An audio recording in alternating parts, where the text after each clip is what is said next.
تو لوگوں کو یقین آ جائے گا کہ بھئی اللہ کا نام لینے سے تو کام ہو گیا، اور اللہ کا نام لیے بغیر کام نہیں ہو رہا تھا۔ تو جو بادشاہ اللہ کو مانتا نہیں تھا، آج اس کو بھی اللہ کا نام لینا پڑا ہے۔ تو نوجوان نے یہ قربانی اس لیے دی کہ بادشاہ جب اللہ کا نام لے گا، لوگوں کو اللہ کی ذات پہ یقین آئے گا اور لوگ مسلمان ہو جائیں گے، عیسائیت کو قبول کر لیں گے۔ تو اس نوجوان نے یہ قربانی دی، اور بادشاہ نے اللہ کا نام لے کے جب تیر مارا تو وہ نوجوان شہید ہو گیا، اور لیکن پورا ملک مسلمان ہو گیا، عیسائیت قبول کر لی۔ اور سورہ بروج میں پھر اللہ نے ان کا تبصرہ کیا، ان کا واقعہ بیان کیا ان کے بارے میں کہ کیسے بادشاہ نے خندقیں کھود کھود کے پوری قوم کو جو ہے وہ جو دین سے پیچھے نہیں ہٹے ان کو کس طرح سے آگ میں پھینک دیا ان سب کو۔ تو اس سے پتہ چلتا ہے کہ کافر بھی بعض دفعہ جب اللہ کا نام لیتا ہے نا تو اس کو دنیاوی فائدہ ہو جاتا ہے۔ تو یاجوج ماجوج بھی تنگ آ کر پھر اللہ کا نام لیں گے اور کہیں گے اللہ نے چاہا تو ہم اس دیوار کو کل ختم کر دیں گے، اور بالآخر وہ دیوار ختم ہو جائے گی۔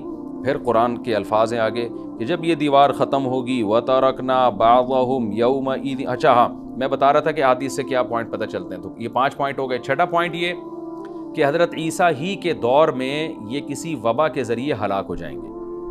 حضرت عیسیٰ علیہ السلام اتنے زیادہ ہوں گے کہ ان سے لڑنا ممکن نہیں ہوگا، جیسے کہ قرآن میں بھی آ رہا ہے وَتَرَكْنَا بَعْضَهُمْ يَوْمَئِذٍ يَمُوجُ فِي بَعْضٍ، ہم ان میں سے بعض کو بعض کے اندر گھسا دیں گے، اتنی کثرت سے ایک دوسرے میں، ہی اب آبادی کی کثرت بہت ہوگی ان کی، گھسے ہوئے ہوں گے ایک دوسرے میں، یہ جیسے چیونٹیاں اور مکوڑے ہوتے ہیں، تو ان سے لڑنا ممکن نہیں ہوگا۔ تو حضرت عیسیٰ علیہ السلام لوگوں کو لے کے کوہ طور پہ چلے جائیں گے، اور باقی مسلمان وہ اپنے اپنے گھروں کے اندر بند ہو جائیں گے، اور پھر اللہ کی طرف سے ایک وبا آئے گی، اور اس وبا میں یہ سارے کے سارے ہلاک ہو جائیں گے۔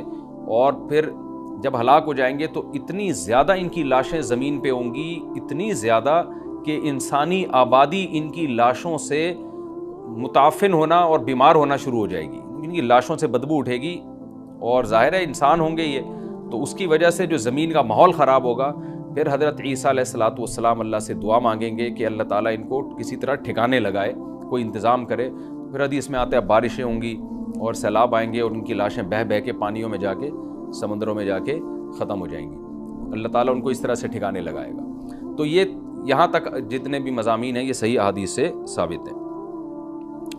تو قرآن کہتا ہے وَتَرَكْنَا بَعْضَهُمْ يَوْمَئِذٍ يَمُوجُ فِي بَعْضٍ، ہم ان میں سے بعض کو بعض میں چھوڑ دیں گے، بہت کثرت ہوگی۔ وَنُفِخَ فِي الصُّورِ، اور پھر سور پھونکا جائے گا۔ قرآن میں تو یہ کہ سور پھونکا جائے گا، ایسے لگ رہا ہے جیسے فوراً پھونکا جائے گا، مگر احادیث میں تفسیر ہے کہ فوراً نہیں پھونکا جائے گا۔ یاجوج ماجوج قیامت کی نشانیوں میں سے ایک بہت بڑی نشانی ہوگی، یعنی یہ اس بات کی علامت ہوگی کہ اب قیامت بہت قریب ہے۔ تو حضرت عیسیٰ ابن مریم علیہ السلام جب نازل ہوں گے، میں تھوڑی سی ترتیب بیان کر دیتا ہوں کہ کیونکہ بات یاجوج ماجوج کی چل رہی ہے تو اس سے منسلک جو واقعات ہیں جو اس دور میں ہوں گے وہ بھی میں اسی لیکچر کے ضمن میں بیان کر دیتا ہوں۔ ہمیں صحیح حدیث سے یہ پتہ چلتا ہے کہ قرب قیامت میں جب مسلمان بہت قسمہ پرسی میں ہوں گے تو خراسان سے لشکر اٹھے گا۔ خراسان یہ افغانستان اور ایران کا حصہ، اس علاقے کو نبی صلی اللہ علیہ وسلم کے دور میں خراسان کہا جاتا ہے، جس میں قندھار بھی آتا ہے، ایران کا بھی حصہ آتا ہے اس میں۔ تو یہاں سے لشکر اٹھے گا، مجاہدین لڑیں گے بہت بڑی تعداد میں، دنیا میں جہاد ہوگا، مسلمان ظلم کی چکی میں پس کے تنگ آ چکے ہوں گے، اور لڑتے لڑتے حدیث میں آتا ہے اتنی بڑی بڑی لڑائیاں ہوں گی کہ 1/3 مسلمان شہید ہو جائیں گے اس میں، 1/3 مجاہدین جو لڑنے والے ہوں گے، اور 1/3 جو ہوں گے وہ میدان جنگ سے بھاگ جائیں گے، اور 1/3 کو اللہ فتح عطا فرمائے گا۔ تو جو 1/3 میدان جنگ سے بھاگ جائیں گے، نبی صلی اللہ علیہ وسلم نے فرمایا ان کی توبہ کبھی قبول نہیں ہوگی۔ جو 1/3 شہید ہو جائیں گے وہ افضل ترین شہداء ہوں گے اس وقت کے، اور 1/3 کو اللہ تعالیٰ غلبہ عطا فرمائیں گے۔ ایک واقعہ تو ہمیں قرب قیامت میں نبی صلی اللہ علیہ وسلم سے یہ ملتا ہے صحیح حدیث سے۔ دوسرا ہمیں یہ ملتا ہے کہ قرب قیامت ہی میں مسلمان قسمہ پرسی کا شکار ہوں گے، تو تلاش کریں گے حضرت مہدی کو، کیونکہ حضرت مہدی وہ شخصیت ہیں جن پہ تمام نیک لوگ جمع ہو جائیں گے، اور وہ مسلمانوں کی میدان جنگ میں کمانڈ کریں گے، جہاد میں کمانڈ کریں گے۔ تو ان کو بیت اللہ میں تلاش کیا جائے گا، وہ رسول اللہ صلی اللہ علیہ وسلم کی اولاد میں ہوں گے، اور لوگ ان کو پہچان لیں گے، اہل اللہ پہچان کر ان کو اپنا امیر بنائیں گے، اور ان کی قیادت میں بھی لڑائی اور جہاد شروع ہوگا۔ اور یہ لڑائی جب دمشق میں لڑائی ہو رہی ہوگی تو دمشق میں عصر کی نماز کے وقت حضرت مہدی، میں نے جو یہ کہا کہ دمشق میں لڑائی ہو رہی ہوگی، مقصد یہ نہیں ہے کہ دمشق کوئی میدان جنگ بنا ہوا ہوگا، مقصد یہ ہے کہ وہ مجاہدین کا لشکر دمشق میں ہوگا عصر کی نماز کے وقت، لڑائی چاہے کسی اور میدان میں ہو رہی ہو، لیکن احادیث میں ہمیں دمشق کا تذکرہ ملتا ہے، تو دمشق میں حضرت شام کا تذکرہ ملتا ہے، اور جو قرائن ہمیں ملتے ہیں وہ دمشق کی ایک خاص مسجد ہے، وہ مسجد حضرت مفتی تقی عثمانی صاحب اور مفتی رفیع عثمانی صاحب نے اس کو ہائی لائٹ بھی کیا، لیکن وہ یقینی نہیں ہے، یہ خوب سمجھے، انہوں نے اس کا بھی تبصرہ کیا کہ اس کے بارے میں کوئی یقین نہیں ہے۔ تو حضرت مہدی عصر کی نماز پڑھا رہے ہوں گے، لوگ امامت میں آپ کے پیچھے کھڑے ہوں گے، یہاں تک کہ مسجد کے مینار پر، آج بھی وہ مینار موجود ہے جس کے بارے میں غالب گمان ہے کہ یہ وہ مینار ہے جہاں حضرت عیسیٰ علیہ السلام نازل ہوں گے، غالب گمان کے درجے میں کہا جا سکتا ہے، ورنہ پھر اسی کے اڑوس پڑوس میں کوئی مسجد ہوگی۔ میرا اگر شام جانا ہوا تو انشاءاللہ میں ارادہ ہے کہ میں ولاگ میں اس مسجد کا بھی تذکرہ کروں گا، اس جگہ کا بھی تذکرہ کروں گا، لیکن میں پہلے یہ بات بتا دوں کہ وہ 100% یقینی نہیں ہے، ایسا نہ ہو کہ اس مسجد کے مینار پہ چڑھ کے لوگ جو ہے وہ اس کے کوئی مینار کو ہی چاٹنا شروع کر دیں تبرک کے طور پہ۔ تو عصر کی نماز کا ٹائم ہوگا، حضرت عیسیٰ ابن مریم علیہ الصلاۃ والسلام فرشتوں کے کندھوں پہ ہاتھ رکھ کے نیچے اتریں گے نماز کے ٹائم پہ، یعنی آسمان سے مینار تک آئیں گے، اور پھر مینار سے آپ کے لیے سیڑھیاں لگائی جائیں گی، سیڑھیوں کے ذریعے مینار سے نیچے اتریں گے اور لوگ ان کو پہچان لیں گے۔ حضرت مہدی ان کو امامت کے لیے آگے کریں گے کہ آپ اللہ کے ایک پیغمبر ہیں، آپ نماز پڑھائیے، حضرت عیسیٰ علیہ السلام انہی کو آگے رکھیں گے، اور اس طرح کا مفہوم ہے حدیث میں کہ اللہ نے اس کام کے لیے آپ کو ہی منتخب کیا۔ کیا مطلب یہ امامت اس امت کا حق ہے؟ تو حضرت عیسیٰ ابن مریم علیہ الصلاۃ والسلام کا جو کام ہوگا وہ جہاد ہے، اور یہودیوں سے انتقام لینا، کیونکہ یہودیوں نے اپنے خیال میں حضرت عیسیٰ کو قتل کیا تھا، تو اللہ نے یہودیت ہی کے خاتمے کے لیے اور دجال کے خاتمے کے لیے عیسیٰ ابن مریم کو نازل کیا ہے۔ حضرت مہدی سے پہلے ہی دجال ظاہر ہو چکا ہوگا۔ دجال کے بارے میں حدیث میں آتا ہے کہ ہر پیغمبر نے اپنی امت کو دجال کے فتنے سے ڈرایا ہے۔ اچھا، یہ دجال ایک ایسی شخصیت ہے جس کا یہودی انتظار ہم سے زیادہ کر رہے ہیں، کیونکہ یہودی اس کو اپنے لیے نجات دہندہ سمجھتے ہیں، جبکہ حدیث میں آتا ہے کہ دجال کانا ہوگا اور اس کا خدائی کا دعویٰ ہوگا، اس کے پاس کچھ ایسی طاقتیں ہوں گی کہ مردے کو زندہ کر دے، زندہ کو مار دے، ایک طرف اس کے باغ ہوگا، ایک طرف اس کے آگ ہوگی، جو اس پر ایمان لائے گا اس کو باغ میں داخل کرے گا، اور جو اس پر ایمان نہیں لائے گا اس کو آگ میں داخل کرے گا۔ اور رسول اللہ صلی اللہ علیہ وسلم نے فرمایا اس کی جو آگ ہے حقیقت میں وہ جنت کا باغ ہوگا، اور اس کا جو باغ ہے حقیقت میں وہ جہنم کی آگ ہوگی۔ تو جو نبی کی باتوں پہ یقین کرتے ہیں وہ دجال کے فتنے سے محفوظ رہیں گے، اور حدیث میں سورہ کہف کی بھی تلاوت کا حکم ہے، جمعے کے دن جو کہف کی تلاوت کرتا ہے اللہ اس کو دجال کے فتنے سے محفوظ رکھتا ہے۔ اب آپ دیکھیں یہ سورہ کہف میں ہی قیامت کی علامات کا تذکرہ ہے نا، تو شاید اسی وجہ سے کیونکہ جو سورہ کہف پڑھتا رہے گا وہ یاجوج ماجوج کے واقعات بھی پڑھتا رہے گا اور اللہ کی قدرت کے واقعات بھی پڑھتا رہے گا، تو دجال کے فتنے سے اللہ اس کو اس برکت سے بچا کے رکھیں گے، فتنے سے محفوظ رکھیں گے۔ تو وہ ایسی طاقتیں دکھائے گا، بے وقوف لوگ اس پہ ایمان لے آئیں گے۔ حدیث میں آتا ہے کہ کانا کبھی بھی خدا نہیں ہو سکتا، یعنی اس کی تو ایک آنکھ ہوگی نہیں، لیکن بے وقوف لوگ اس کے یہ کچھ ظاہری کمالات دیکھیں گے، یہ نہیں دیکھیں گے کہ یہ تو شکل بھی اس کی اچھی نہیں ہے، یعنی خدا کم از کم جمال والا ہوتا ہے نا، یہ تو ہے بھی کانا، اور اس کے بڑا بڑا کافر بھی لکھا ہوا ہوگا واضح طور پر، جس سے پتہ چلے گا۔ لیکن احمق اور بیوقوف لوگ جیسے روحانی عاملوں کو کچھ شعبدے دیکھ کر ان پہ سے متاثر ہو جاتے ہیں نا، روحانی عاملوں کے شعبدے دیکھ کے، تو ایسے ہی دجال کے شعبدے دیکھ کے متاثر ہوں گے۔ تو بہت لوگوں کو، خلقت کو، بہت بڑی امت کو گمراہ کرے گا دجال، اہل اللہ کو اللہ تعالیٰ اس کے فتنے سے محفوظ رکھے گا۔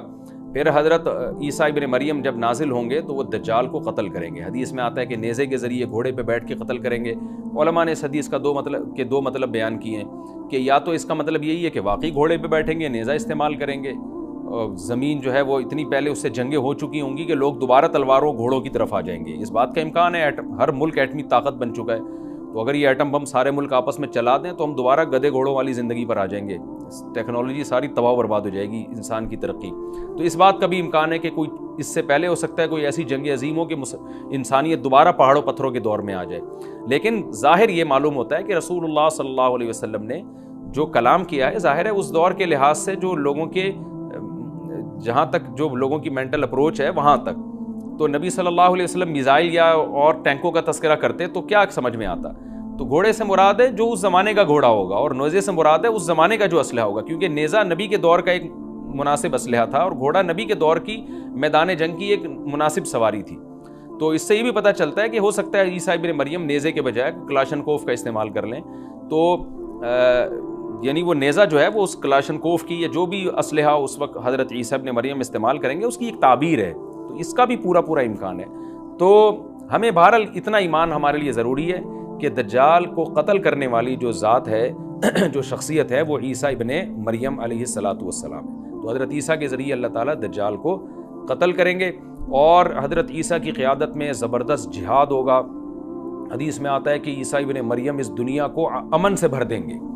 اتنا امن ہو جائے گا اور اتنی مالی فراوانی ہوگی, اتنی مالی, کیونکہ دنیا میں مال بہت ہے, ڈسٹریبیوشن صحیح نہیں ہے, جو تقسیم ہے نا مال کی وہ ظالمانہ ہے, جس کی وجہ سے غریب غریب سے غریب تر ہے, امیر امیر سے امیر تر ہے. حضرت عیسیٰ ابن مریم ایسا نظام قائم کریں گے کہ جس سے مال کی صحیح تقسیم, اور لوگ اٹھیں گے زکوٰۃ کا مستحق تلاش کریں گے اور لوگوں کو زکوٰۃ کا مستحق نظر نہیں آئے گا, غریب تلاش کرنا مشکل ہو جائے گا. یعنی ایک آدمی, حدیث کا مفہوم ہے کہ زکوٰۃ لے کے گھومتا رہے گا اور اس کو کوئی غریب نہیں ملے گا, اتنی مالی فراوانی ہو جائے گی. پھر ترمذی کی روایت میں آتا ہے کہ اللہ کی طرف سے برکتیں ایسی نازل ہوں گی کہ بڑے بڑے انار پیدا ہوں گے, بڑے بڑے انگور پیدا ہوں گے, زمین اپنی برکتیں کھول دے گی. اور حضرت عیسیٰ علیہ السلام خنزیر کو بھی دنیا سے ختم کر دیں گے, خنزیر کی نسل کو ختم کر دیا جائے گا. وَيَضَعُ الْجِزْيَةَ, اور جزیہ کا نظام ختم, اما الاسلام و اما السیف, یا تو تلوار یا اسلام, اس کے علاوہ نہیں. تو نبی صلی اللہ علیہ وسلم کو اللہ نے جس مقصد کے لیے دنیا میں بھیجا تھا اس مقصد کی جو تکمیل ہے وہ عیسیٰ ابن مریم کے ذریعے.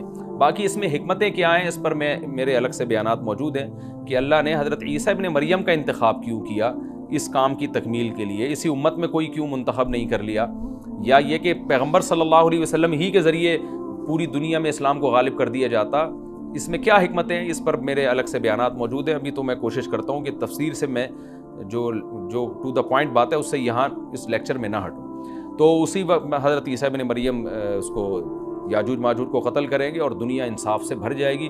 اور اللہ تعالیٰ نے جو پیغمبروں کو دنیا میں بھیجا تھا اس کا مقصد کیفیت اور کمیت دونوں لحاظ سے حاصل ہو جائے گا.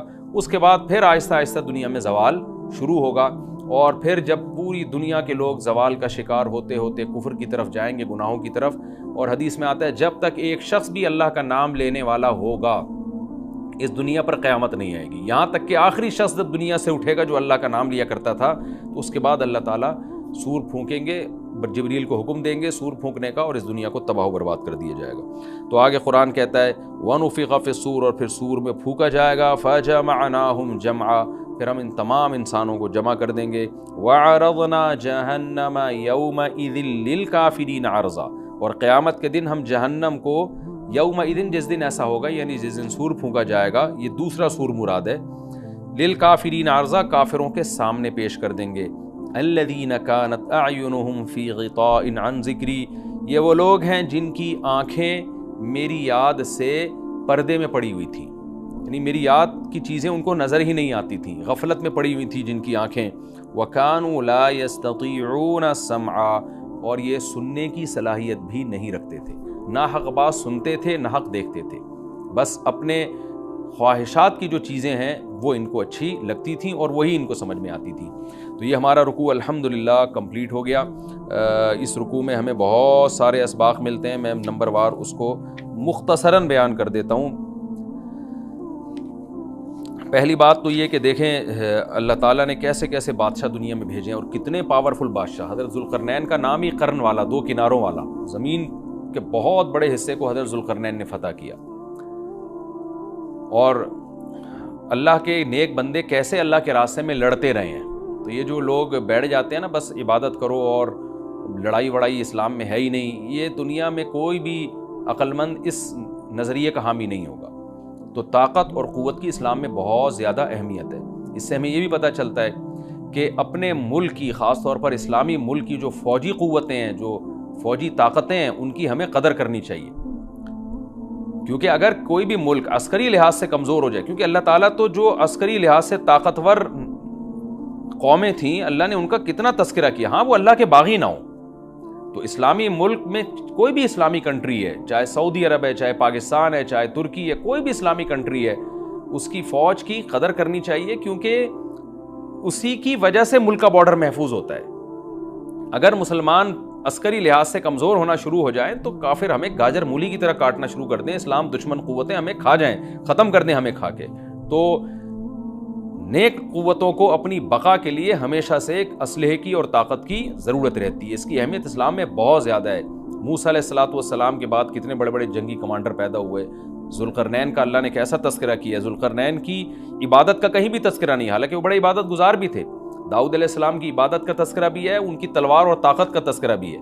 تو اللہ تعالیٰ جہاں عبادت کا تذکرہ کرتے ہیں تو طاقت اور قوت کا بھی تذکرہ کرتے ہیں. اس سے عسکری لحاظ سے اپنے آپ کو مضبوط کرنے کی اہمیت کا ہمیں پتہ چلتا ہے کہ اسلام میں اس کی بڑی اہمیت ہے.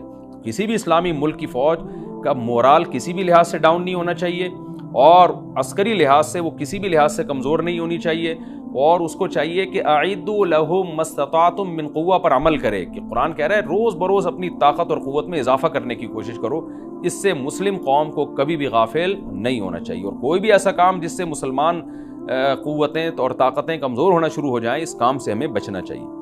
دوسری بات ہمیں یہ پتہ چلی کہ اللہ تعالیٰ نے اہل اسلام کے ذمے پوری دنیا کی ذمہ داری لگائی ہے، کسی ایک ملک کی نہیں.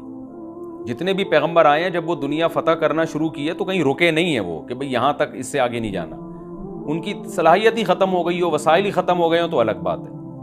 تو پوری دنیا ہے جس میں اللہ کے دین کو غالب کرنا ہے. اب اس کا طریقہ کیا ہوگا؟ ظاہر ہے جو جس زمانے میں سوٹیبل طریقہ ہو وہ اختیار کیا جائے گا.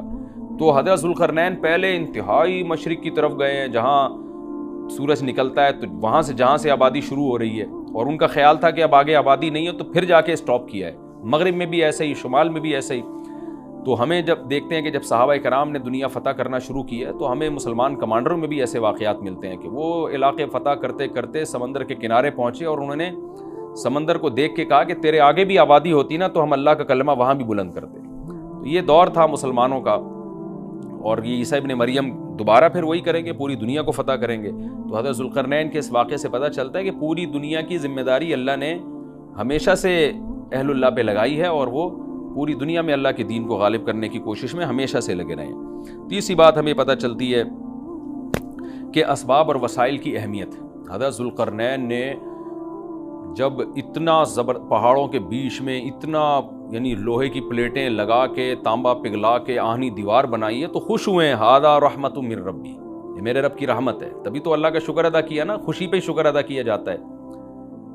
تو اس سے یہ بھی پتہ چلتا ہے کہ سائنس اور ٹیکنالوجی، دیکھیں یہ کام ٹیکنالوجی کے بغیر ممکن نہیں تھا. تبھی تو اس قوم نے کہا نا ذوالقرنین سے کہ ہم پیسے آپ کو دیں گے، لیکن ہمارے پاس وہ وسائل نہیں ہیں، وہ ٹیکنالوجی نہیں ہے ہمارے پاس.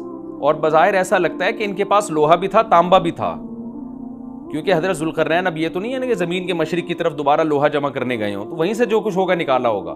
تو وسائل اس قوم کے پاس تھے، ٹیکنالوجی نہیں تھی کہ اس لوہے کو اور اس تانبے کو پگھلا کے دونوں پہاڑوں کے بیچ میں پلیٹیں کیسے بنانی ہیں اور ان کو کیسے ان کے بیچ میں تانبا کر کے کہانی دیوار بنائی ہے. یہ ٹیکنالوجی ان کے پاس نہیں تھی. تو اس سے ہمیں ٹیکنالوجی کی ویلیو کا بھی پتہ چلتا ہے. آج مسلمان اس میں بھی بہت پیچھے چلے جا رہے ہیں اور اس کو مذہب سمجھنا شروع کر دیا ہے. یہ بات بھی غلط ہے. حضرت ذوالقرنین نے اتنی طاقت اور قوت کا استعمال کیا اور اتنے زبردست طریقے سے اس وقت جو بھی اس سوٹیبل ٹیکنالوجی تھی اس کا استعمال کر کے دو پہاڑوں کے بیچ کے راستے کو بند کر دیا اور اس پہ خوشی منائی حضرت ذوالقرنین نے. یہ نہیں کہا کہ بھئی اس سے کچھ بھی نہیں ہوتا، اصل میں تو بس انسان کو چاہیے کہ وہ اللہ اللہ کیا کرے بیٹھ کے، اور یہ کیا اللہ سے بس مدد مانگو، اللہ ہی. یاجوج ماجوج کے بارے میں ان کو کہہ دیتے ذوالقرنین کہ تم سب رات کو تہجد میں اٹھ کے دعائیں مانگو، اللہ یاجوج ماجوج سے تمہیں بچا لے گا. نہ حضرت ذوالقرنین نے کہا دعائیں بھی مانگو، یقیناً حکم دیا ہوگا دعائیں مانگنے کا، لیکن ہم پورے اسباب اور وسائل استعمال کریں گے، لوہے کی پلیٹیں بنائیں گے، تانبے کو پگھلائیں گے، اوپر چڑھائیں گے اور اس طرح سے پوری مضبوط دیوار بنائیں گے. آج مسلمان ہاتھ پہ ہاتھ رکھ کے بیٹھ گیا ہے اور وظیفوں میں اور جو ہے بس وہ چند صبح شام کے وظیفے پڑھ کے وہ سمجھتا ہے کہ ساری دنیا کے سارے مسائل کا حل اس سے ہو جائے گا. ایسا نہیں ہے. آپ کو بہت زیادہ ترقی کرنی ہے، بہت زیادہ اسباب و وسائل میں آپ کو غیر مسلموں سے آگے نکلنا ہے. جیسے کہ قرون اولیٰ کا مسلمان نکلا تھا، تبھی اللہ نے اس کے لیے دنیا میں فتوحات کے دروازے کھولے تھے. تو اللہ ہمارے لیے فتوحات کے دروازے جبھی کھولے گا جب ہم عبادت کے ساتھ ساتھ سائنس اور ٹیکنالوجی کے میدان میں بھی آگے بڑھنے کی کوشش کریں. اور ہمیں قرب قیامت کی علامتیں بھی اس رکوع میں پتہ چلتی ہیں.